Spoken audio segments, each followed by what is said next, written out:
Imagine a single trade deal so massive, so unprecedented, that it promises to inject $550 billion into the U.S. economy, under the direct control of one man.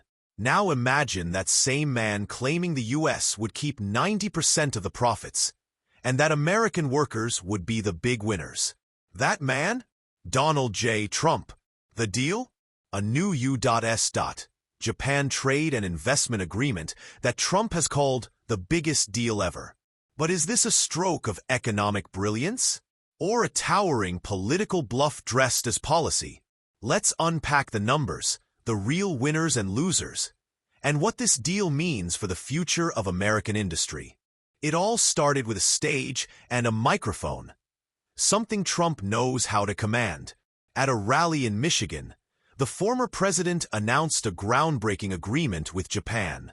$550 billion in Japanese investment, folks. Under my direction. And guess what? 90% of the profits stay right here. In the USA, the crowd erupted. The announcement was followed by headlines across MSNBC, Axios, and Reuters.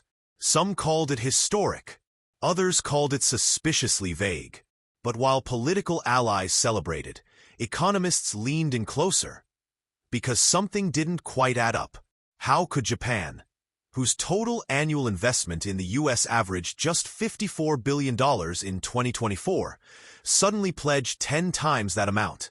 And how could one country claim nearly all the returns from a supposedly joint venture? Let's get real about the deal. First, there's no published legal text. No treaty ratified by both nations. No investment mechanism detailed publicly. Instead, what Trump unveiled appears to be a proposed investment fund. One where Japanese private capital would be funneled into U.S. infrastructure, tech, and energy projects, allegedly under his administration's direction. But who manages it? Which industries benefit? What oversight exists? We don't know. Because none of that is clear. Economists are calling it the classic announce first, clarify later playbook, something we saw during Trump's USMCA rollout too.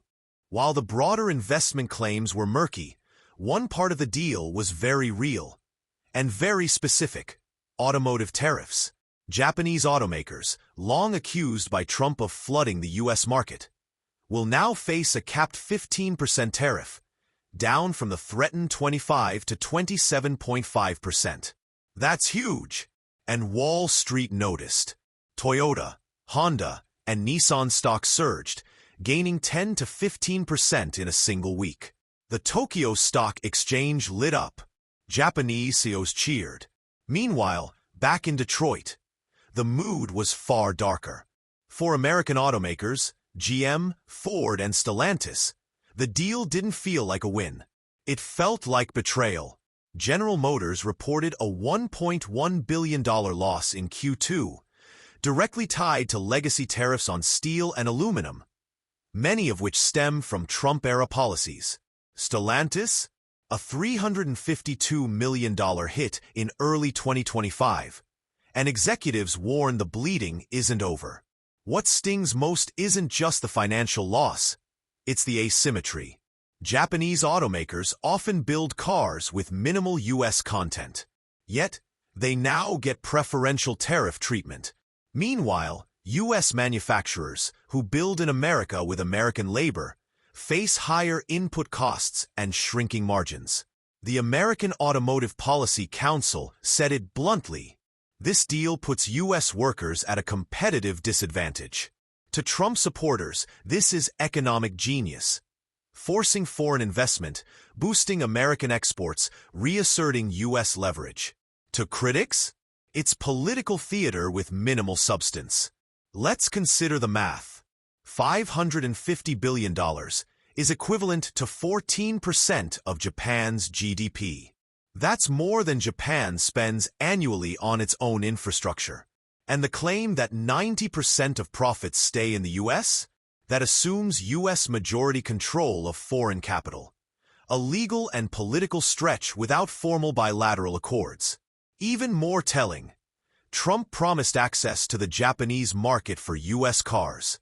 But here's the problem.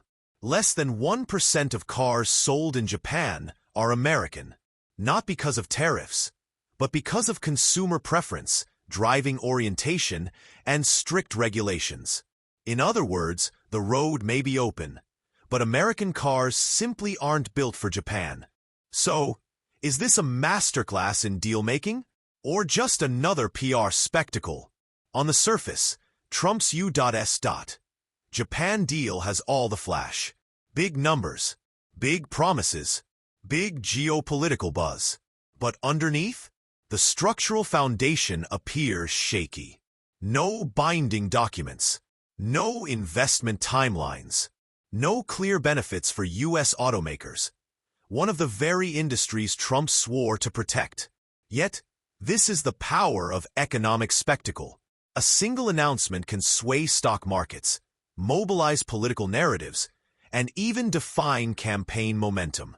It may not matter whether $550 billion ever arrives. What matters, politically, is that it was said. In the end, the Trump-Japan deal teaches us two things. First, narratives shape economies. Just the promise of investment can shift public opinion, even when details are scarce. Second, real economic strength requires real structure. For the U.S. to truly benefit from global trade, deals must be rooted in strategy, not just spectacle. So, what do you think? Is this the next chapter in America's comeback story? Or a bold bluff that risks leaving U.S. workers behind? Let us know in the comments.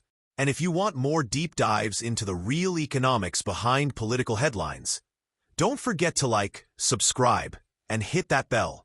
Because here at Econolocast, we cut through the noise to bring you the economics that matter.